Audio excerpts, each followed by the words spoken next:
Cool, kia ora, welcome. I'm one of the Sams, and yeah, today basically we're going to do a bit of an overview about kind of two kind of main topics, one around regenerative ag and one which is a subset of that, which is kind of soil health. So regen's quite a big, broad topic, so we decided soil health's probably the more relevant focus, especially for the context of the conference that we're in today.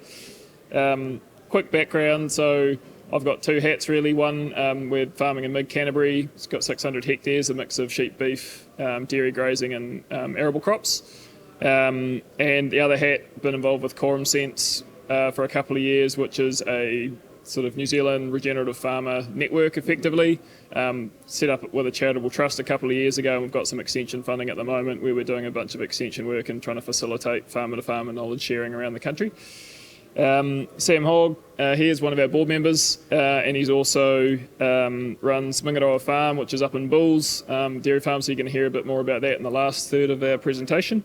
And Dylan Ditchfield runs one of the local sort of discussion groups down the Southland. He's also been farming for many decades around the country in lots of different farming systems, and more recently started to kind of transition his farm system down the sort of regenerative journey there. So he's going to bring a case study in midway through.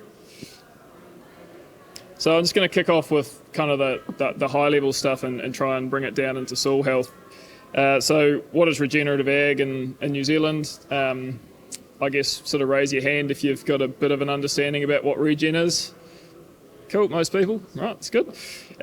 So yeah, I guess to rip through this pretty quickly then. So from our perspective, most of the activity happening in this space is farmer-led, on the ground, practical farmer-to-farmer sharing. It does, I guess, the wider movement, if you want to call it that, it's building a lot on some of the previous farmer networks and organisations around biological farming, some of the organics work, no-till, there's a bunch of them. It kind of integrates a lot of different ideas. I kind of call it an umbrella paradigm sometimes. It's founded on basically in ecology and microbiology. The cool thing is, from a science perspective, those are two of the fastest growing fields that we have at the moment, and what's amazing about what's coming out is a lot of the science that's coming out of there is kind of reaffirming what farmers have been observing on their land, and then vice versa, where farmers are being able to take some of those insights and understandings and refine how we do things, or actually understand the why behind the observations and actually then innovate further on that. So that's a really exciting space. Very practical, solutions focused, I guess. Not doing much in the way of advocacy, politics, anything like that. There's not a huge amount of energy going in there. It's pretty grounded. And the foundation of it's basically that open farmer-to-farmer sharing. The culture that exists within the network's really powerful, and that's actually driving a lot of the innovation. Often the first question, and it's in the media a lot, what's the definition? And kind of farmers don't care for the most part. Scientists seem to care because they want to kind of put some boundaries around it so they can then create some research, and that is actually starting to happen despite some of the pushback. And obviously marketers want to define it so that they can take that to market, but actually they're probably defining it more based on what their consumers want rather than what's happening on the ground and trying to fit that in there. For the purpose of a definition, I really like regenerative as basically an outcomes framework. This graph here on the right is out of a piece of work. We ran a focus group, or a series of focus groups, for a regenerative ag research project a couple of years ago with our Land and Water, and this is kind of like the heat map of words that were used when people were describing what regen is for them. And the point's not really about the hierarchy so much here, although that's interesting, but more the diversity of different outcomes that are represented there. What I didn't actually do is we didn't hand out our handlets, so all of these slides are on here for future reference, so don't worry about photos, and scribble your notes on there if you want. Sorry about that. So the diversity, we're not just talking, hard environmental outcomes and hard profit, but there's kind of nuance in here, circular systems, farmer mindset, that kind of stuff flowing through. So, which actually, again, can add complexity there, but that's actually the reality on the ground for farmers and kind of what the values that we have in our food systems. And finally, I guess, again, what sets regen apart from organics in some ways is that it's more of a principles-based thing than a rules-based, and arguably organics actually is a principles-driven kind of thing, but it has an organic certification associated with it. So it's all kind of semantics a little bit, but that's one of the things that does differentiate it, and the principles actually become really important. We're going to touch on the soil health principles, which are kind of a subset of that in a bit.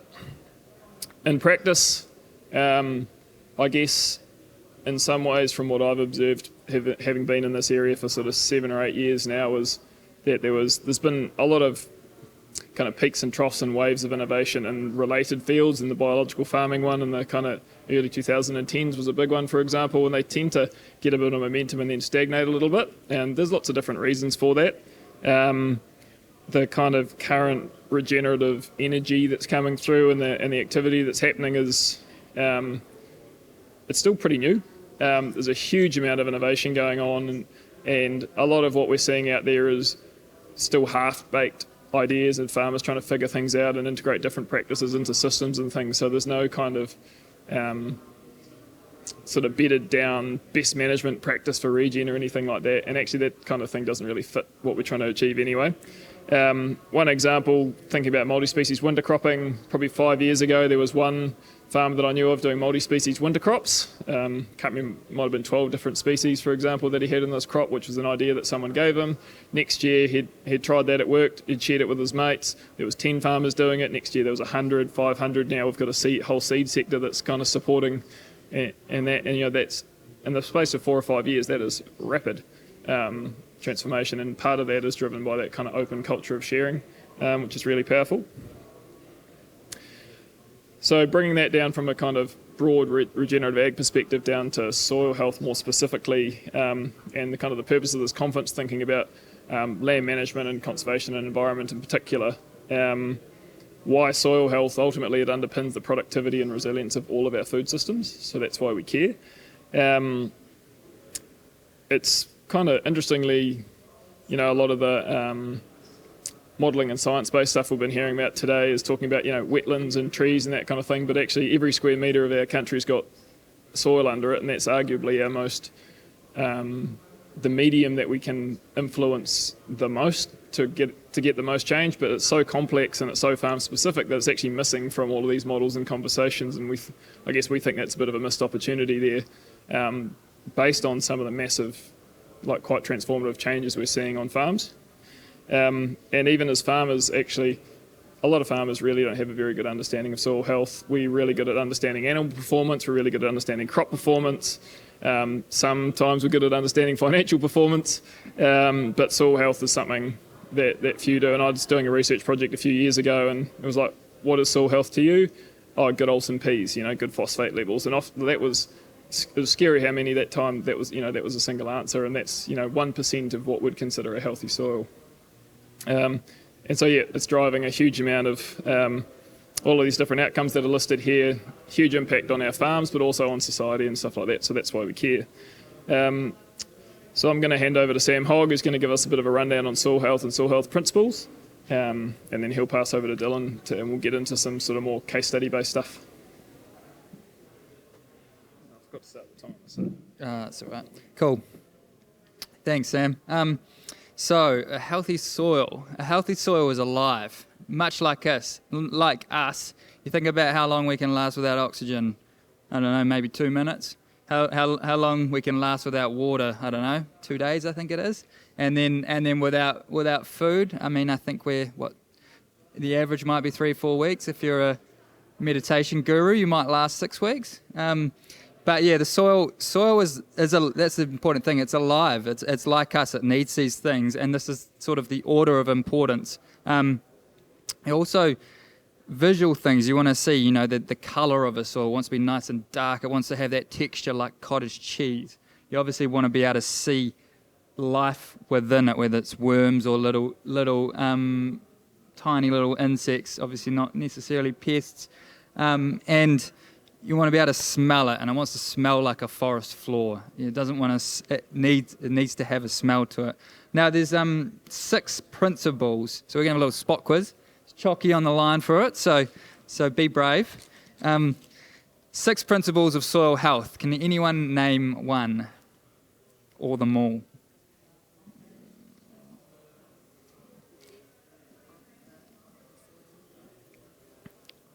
So it's a little bit of it's more the principles that guide soil health. So it's what I do with my land, which either creates bad soil or good soil. So something like the depth might be a inherent characteristic. Do you get what I mean?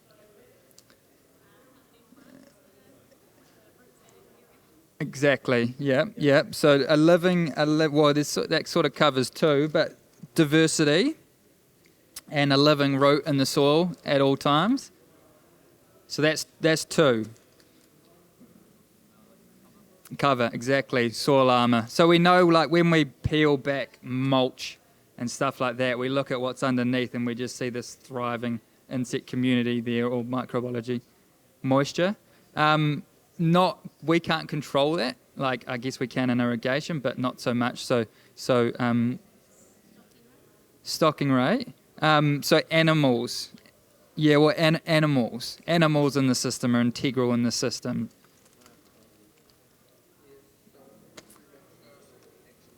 Compaction. I guess, what would you say? It's more of an outcome, I guess. Yeah. No, it's a fair point. Anyone else for the last? Diversity. Yeah, we sort of touched on that first, but that's right. Is that about it, is it? Do not disturb, we missed that. But compaction can come to that as limiting disturbance, be it chemical or physical disturbance. So, and one we didn't touch on is know your context. Every farm has got a specific context. One practice on one farm might actually improve soil health, on another it might degrade it. That's important. Do not disturb, so no mechanical, chemical, well, as little as possible. Cover and build the surface on the soil surface, the armour, sorry. Mix it up. Diversity, be it animals, plants, microbes, insects, everything. Diversity. Keep living roots in the soil and make sure there's animals in the system. They're really important. I'm just going to pass it over to Dylan, and he's going to talk through his bale grazing and how that fits within the regen principles. Thanks, Sam H. I'm going to focus on a practice change that we've done, and Sam will talk about a system change on his whole operation. So, I guess my talk is going to show you the comparison between conventional kale cropping or conventional cropping in Southland Otago compared to bale grazing system, which we've just adapting in our system now. So just a wee bit of background. So Shree and I, my wife and I, farm in Southland, 400 cows. We've been adopting this regenerative practice for the last 3 or 4 years through someone we met that did a course that we run, and we got curious about it, did some research around it, and the more research we done, the more of a no-brainer it became. And one of the practices that this couple that were doing it already, Mark and Madeline Anderson, who are prominent regenerative farmers in Southland, was bale grazing, and it looked like, what the hang are you doing, because they're putting bales out and wasting all this hay, and it's like, that was crazy, because it's not the conventional way of thinking, it's wastage. But when we looked into it, it was like, okay, we need to give this a go. So the basic concept of bale grazing, which you'll see in a second, is we place about 30 bales per hectare of hay with seed in it in a grid on a paddock, and then we give a 100 cow mob half a hectare every 3 days, so they get 15 bales. No rings around them, so they just go on it, eat it, and they sit on it, lie on it, etc. So they'll go and eat the grass first, and then they'll hook into the hay after that, and then you'll see in a minute what some of the outcomes. So what do we do? So this is, firstly goes through our conventional cropping. These are our cows on our farm on a monocrop, so think about the principles that Sam just talked about. I'm going to talk about that as we go through it. Monocrop, one species, whoop-de-doo, not much to show there. We feed some baleage on rings behind as well, so that's kind of traditionally what's been happening in Southland Otago. Here is bare ground after we eat the crop. This ground is being pugged, so it's damaged already. There's no live root in the soil, so we're not capturing that, harnessing the energy from the sun for about 4 to 6 months. That's eaten in June, July, and doesn't have a grass established in it until about December. Right, so all that time, that soil is pretty much dead. All right, exposed. No soil armour as well, so you talk about soil armour on top of that. So you get weather events, you get mud, right? And inevitably, you're always going to get rain events come through. Unhealthy soil leads to unhealthy plants, which is unhealthy animals. So we're producing this produce from these animals that consistently need, not well needed antibiotics and will never reach their potential. And over here, you've got really poor infiltration because of compaction. So you've got a lot of animals on a small space creating compaction on the soil, capping it, which means the water won't infiltrate. And under that, there's no oxygen, as Sam talked about before. They can't breathe, no biology in the soil. And further weather events will come through, rain, then that water eventually runs off to waterways, which is, as we all know, what happens there. As opposed to bale grazing. So this is a pre-grazing on really good cover, so that's about 3,000 or 4,000, well, almost 4,000 cover. We like to have a minimum of 3,500 to 4,000 cover, really good soil armour, and you've got a hay there ready for the cows to go into. Here's an example of it. These are our calving cows. So they look where they're sitting and standing predominantly on the hay, not on the grass. So once they've eaten the grass, that's where they like to sit and stand. So they're not pugging or actually causing damage to the pasture because they like to sit there once they've in, and they just chew on the hay. And when they're very content, the hay has to break down in the gut, so the cow ruminates for a lot longer because the hay is a lot lower ME, so it takes a bit longer for the cow to. What the rumination does is it creates heat in the cow. So when on a really cold winter's day, those cows are actually sort of like an inbred electric blanket. They're already kind of warm because the rumination is happening. When you've got high ME monocrop going through them, it just goes straight through them. If it doesn't bind in them, it's high energy, but it goes straight through out the other end. Okay, and those cows are looking for feed all the time and they're hungry. On to the next one. So another example of space awareness. That's half a hectare for 100 cows. And there's plenty of space, great well-being for the animals, and the soil, protecting the soil as well because you haven't got a lot of cows on a lot of area. Yes. No. So we try and keep the breaks as square as possible. That's the most efficient way of utilising the grass. That one there, that's more block grazing. Yeah, so it's probably hard to see because it's more that way, where the other one's sort of, that's why I put the next one in so you could see the space awareness. And if you did long strips, and some do, but the cows tend to walk up and down strips, and that's creating plugging and compaction. Okay, and this is on a really cold, frosty morning. The cows know where the electric blanket is, and that's on the hay. The hay actually insulates the soil, and the cows know where to sit. They rather sit there, and that's where they have their calf also. Most of the cows will actually have their calf on the hay, so that lessens our mortality rate on calves. Particularly on a frosty morning, you get a lot of calves that will die in the extreme cold of frosts.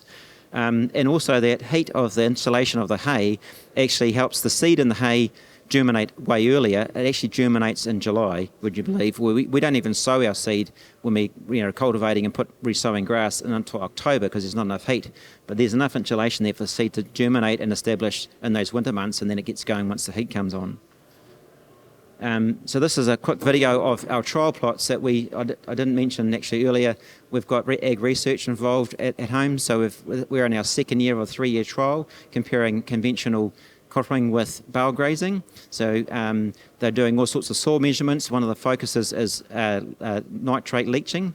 So we've got isometers in the ground all through the plots, and comparing the leaching of the nitrates plus many other soil comparisons. And also last year we got ag research down putting apparatus on cows measuring well-being of the cows regarding temperatures, collars, walking pedometers, etc.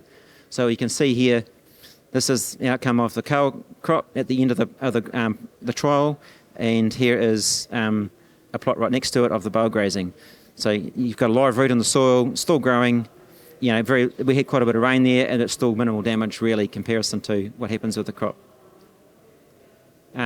This is after grazing. About 2 weeks after we finished that paddock, this is the litter. We call it litter, not waste now. It's got a different terminology. And so that litter now is what's left of the bale. And that's really a sign of when we need to move the cows on. Once the bale looks like that, nice and flat, we can move the cows on to the next one, which is typically 3 days. And that's 2 weeks growth in the middle of winter, which you don't normally see in Southland. And then soon seeds in that patch will be starting to germinate and come through. And the next photo is of the same site about 3 months later. That's what it looks like 3 months later. No cultivation, no chemical application. So those two things are the most detrimental things to biology in the soil. We don't need to do that. And those patches there is where the litter was, and that's patches of longer grass, because the biology is given life. The live root in the soil really enhances that biology and breaks down the nutrients. And this is just a close-up of that litter. So you can see it's grown so much that it's fallen over. That's how long the grass is, as opposed to around it, it's a lot lighter, less nutrient value, and that's really harnessing that biology in the soil. So superior growth as well. And here's some data, a couple of graphs of data from the ag research trial in our second year. So here's nitrate leaching. Blue is the nitrate leaching in the bale grazing, the red is in the cow crop. Quite a difference. And it's big in the regional councils, particularly in Southland. This is a real focus they want to see, trying to mitigate. So big tick for bale grazing. And here's the infiltration test. So this one up high here, great infiltration, that's under the fence when there's been absolutely no compaction because the cows can't stand under the fence. And then you've got the cow crop there and then the bale grazing there. So quite a difference. And that's about a month after grazing those plots. So it just gets improved over time. So you've got infiltration happening, going through the soil profile, starting to get better water cyclic sort of environment. That's me. On to Sam H. We've got plenty of time for questions at the end, so if you've got some burning questions for Dylan, hit him with it then. So I'll just share a little snippet of our regenerative story at Mingiroa Farm. We are a sixth generation family farm, established 1852, believe it or not. And we were sheep and beef for the most part of the history. Dad sort of has trialled all sorts of things as well. And in the early 2000s, we had a bit of a market garden set up with organic veggie boxes that were delivering to the streets of Welly. Sadly, it was ahead of its time. And in 2008, we got caught up in the dairy boom and converted to dairy farming. And now we're led to believe, like a lot of people, that production equals profit, and that the pinnacles of modern agriculture, things like palm kernel, things like urea, things like superphosphate, plenty of chemicals, lots of animals is good. That's how we should do it. That's progress. But we started to see this pretty quickly on land that we'd been farming for a long time. We could see the damage of this system. We could see having those large cow numbers that were only kept up artificially through those different inputs. We could, the pugging, the erosion. And then through the dairy downturn, we started to see some quite serious economic consequences to what we were doing, which... Yeah, we had a good hard look at ourselves, and Dad sort of brought the whole family around the table and said, this is what we're doing, this is where things are at, this is what the debt levels are, what do you guys want to do? And as a family, we made the decision that we didn't want to farm like this, and we didn't want to farm in a way that we were crossing our fingers for a good commodity price, and that we weren't really controlling our costs. We wanted to farm in a way that we're regenerating our farm once again, and it could be profitable as well. So we started looking around at farming systems, and we came across some of the organic dairy farms in the area, and they were ticking all the boxes in terms of people, planet, and profit. They seemed very unstressed. They were extremely profitable. Often, all of them had lower cost structures to conventional, and they were still really productive. Their animals looked really healthy, their soils looked great, their plants looked great. It seemed like a no-brainer. So we made the shift, and what that meant was practically we had to drop our cow numbers 30% pretty much right away. Try to work out how we could grow enough feed to feed the animals on site, not be buying in supplements, especially supplements that are coming from the dear old Amazon rainforests. We eliminated winter cropping, just went to hay and grass. where we replaced urea with natural fertilizers. We got our biological systems in our soil working well with us and for us. We partnered with nature, and we incorporated plant diversity across. We're about 120 hectares. We've got 10 plus species on, but then there's been sort of species transfer from those paddocks to other paddocks and whatnot. And through that, we also increased our rotation length, increased our covers, which obviously is giving that plant longer rest and recovery and growing time to feed that soil biology. And those extra covers is also, providing longer soil armour to the soil for longer. And we started to treat our soil as a precious resource, like it is once again. Now, it definitely wasn't easy. I'm not going to pretend that it was all beer and skittles. It took time. It takes time to reawaken the life in our soil and to reawaken the innate immune system of an animal. These are things that we forget exist, and they're things that do come back, but they take time. Our cows even had to learn how to graze grass properly again. They got so used to being fed just high energy feed on a feed pad that they become poor grazers, which seems defiant of their very biology. We faced successive droughts in the first 2 years of this transition, which was like, right, if we're 30% down on our basically grass production, what does this mean? Is this, just there was no normal, I suppose, and facing that without a cheap, high energy food source such as palm kernel. It's only cheap because it's heavily subsidised by everyone in humanity, basically. And we were under tremendous financial pressure. The bank was questioning our every step, despite us having ownership of our land. I said to them at one point, what is the big deal? If you want to, you can sell up and you could cover the loan. And their answer to that was that they didn't want to be seen to let us irresponsibly eroding our equity. So for them, I don't know, I didn't realise that came into the bank's gambit, I suppose. So here we are now. Our last season, 2021 to 2022, it's been the most profitable since we converted to dairy farming, so that's since 2008. And that's effectively nearly half the stocking rate than we were at our absolute peak. So that's saying a shite load. It's not about productivity. It's about profitability. Our 4-year average purchase nitrogen surplus is negative 12.75, which defies a bit of logic. You can be productive with extremely low amounts or very minimal amounts of introduced nitrogen. The farm is really thriving. It doesn't take a rocket scientist to come onto a farm that's really working biologically to see the plants, to see the animals, to see the people, and that's what we saw when we looked around those farms.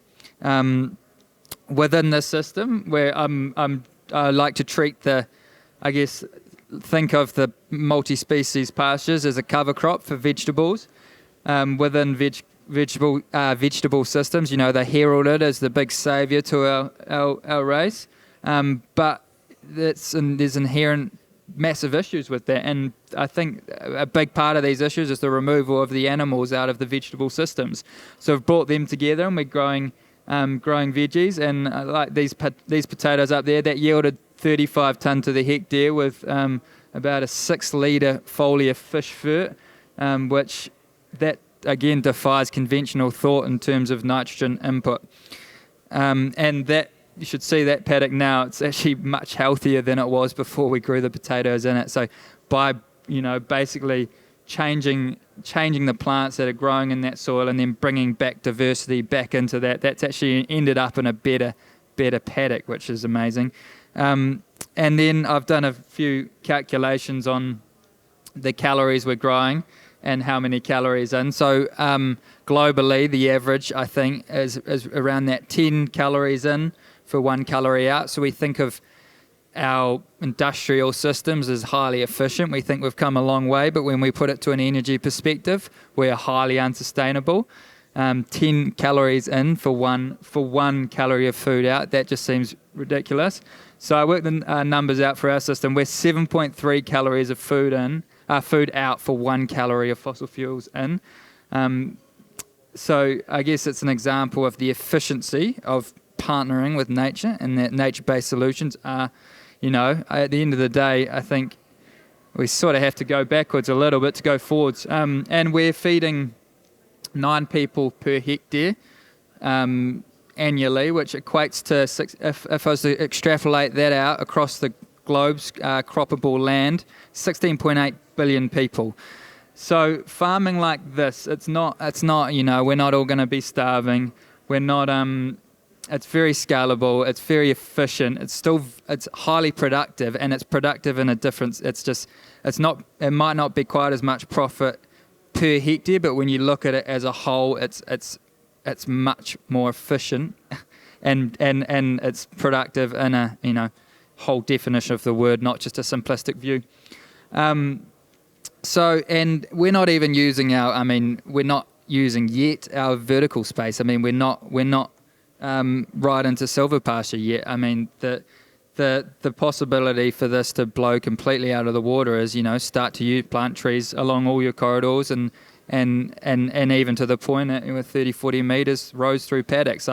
That's just something we haven't even tapped into, but already the metrics is just like, wow, okay, this seems like a no-brainer. But I'm not going to pretend it is a learning curve, and we definitely don't have all the answers. But I think the beautiful thing with the regenerative community is that we're all in it together, and we're all here for each other, and we all truly believe it's a much better way to go, and it's a way to treat our soil as a precious resource and give it the respect that it deserves. So I just leave you with this quote, and then we can answer some questions.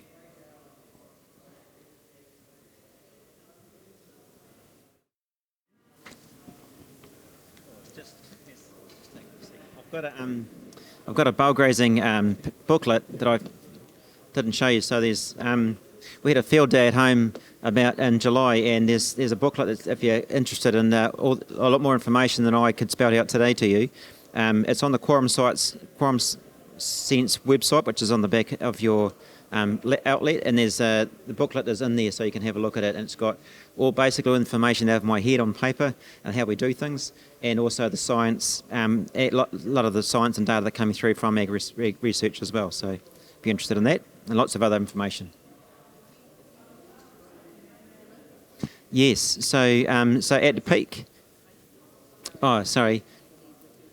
Yes. So the question was, how do I address my stocking rate? And yes, so at peak we were milking 500 cows or just over once a day about 5 years ago.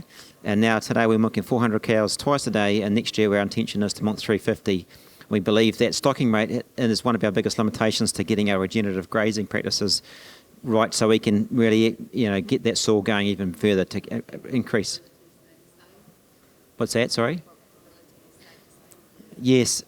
We're still in transition, but we hope to be more profitable, less input, low energy system than what we've been conventionally. So you would look at me, us a few years ago, we're a typical conventional farmer, quite good at conventionally farming, and we know we put in high inputs of N. The last year we put in 37 units, so on the Fonterra cooperative difference we're at a 0 as compared to where Sam is -12, so we're not quite where he is yet, but we're probably 2 or 3 years behind him in evolving our soil health. Yeah. The stocking rate? What was it? Per hectare, sorry, yeah. So at our peak was about 3.4 at peak, and now we're currently at about 2.4, and we want to get down to 2.2. We think that's appropriate at the moment, but that's holding us back to getting the soil grazing system happening with animals. Yeah. I think just on the stocking rate one, it's interesting because a lot of the dairy systems that people are transitioning from are kind of they've got they're in the high input system, so you inevitably see quite consistently the stocking rate reductions. In the sheep and beef space, where they're not necessarily having those high input systems, sometimes it goes the other way. It can go, like, depending on the farm and the context and the goals and stuff like that, you can see, like, there are farmers in our network that have had stocking rate increases as a result of what they've done, rather than, and that's where the context piece comes in. It's like, where have you starting, and like, what's your natural carrying capacity, I guess, and does that mean you're dropping, or does that mean you've got an opportunity to increase? Yeah.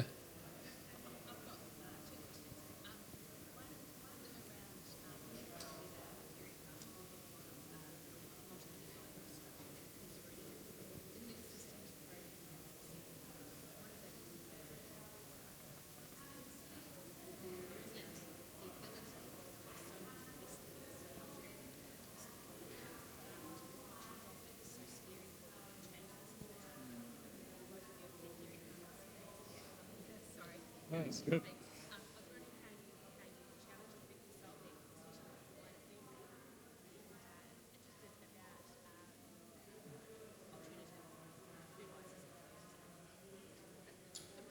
Yeah, no, that's a constant challenge for me, and if we had our time again, I don't think we would have, we wouldn't have put the infrastructure that we do. We are, we're set up for 500 cows. We've got a 50-barrel rotary, and we're milking 250 cows through it. People look at it and think, what a joke, and it's like, and staff must, they say, well, staff must love it, and of course they do, but I'd rather not have $1 million debt for that. So I guess, yeah, it is a constant challenge for me. If in a perfect world, I'd reduce the dairy herd further and probably have and probably be more diversity, whether it's incorporating beef much more or something like that, or even chickens or something like that. And so that's the sad reality of our situation, is our hands are still so tied to dairy that we can't just completely change. But it's through. I came to the farm and I was like, my first thing was like, all right, well, what if we sell all the cows and we just put veggies in the whole farm, and just extremely naive. And it was through that realization about, the ruminant animal and its real benefits that it can have, through grazing those multi-species pastures and in terms of building up. And when you look at some of the, leaders in regen globally and how they're using big cattle mob grazing, that's effectively what you've got as a, dairy farm. So some people look at dairy farms, think, oh, you guys got it easy, you're already set up for that, effectively. But so there's like, it's a constant battle for me. Sorry. So can I just add to that one? I think a little bit differently. So I was always a bit tight around spending. So we milked a lot of cows through a smaller shed. So now we're getting back to where it probably should be. And I've convinced myself I never want to put a barn in, because I couldn't see $1 million spent on a barn. I didn't want to go down that road at all. So thankfully we didn't do that spending. But I also think it's a mindset change. Like it's a block. We think because we've got it, we have to use it. You don't actually have to use it. If you can work out to be more profitable without using it, even though you've got the debt outlined, that's a Achilles heel. You think you're going to have to do that, you don't. You just have to make the decision not to and actually try something different. And if it's in cold webs, that's fine, And that's I think a hang out with like Fonterra is really focused on keeping that stainless steel active. Why? Maybe we don't have to, Maybe we have to mothball it and actually be more profitable and better for the environment, doing something else that's more cost effective, more profitable for the suppliers as well. Yeah. Awesome. Sorry, it's all right.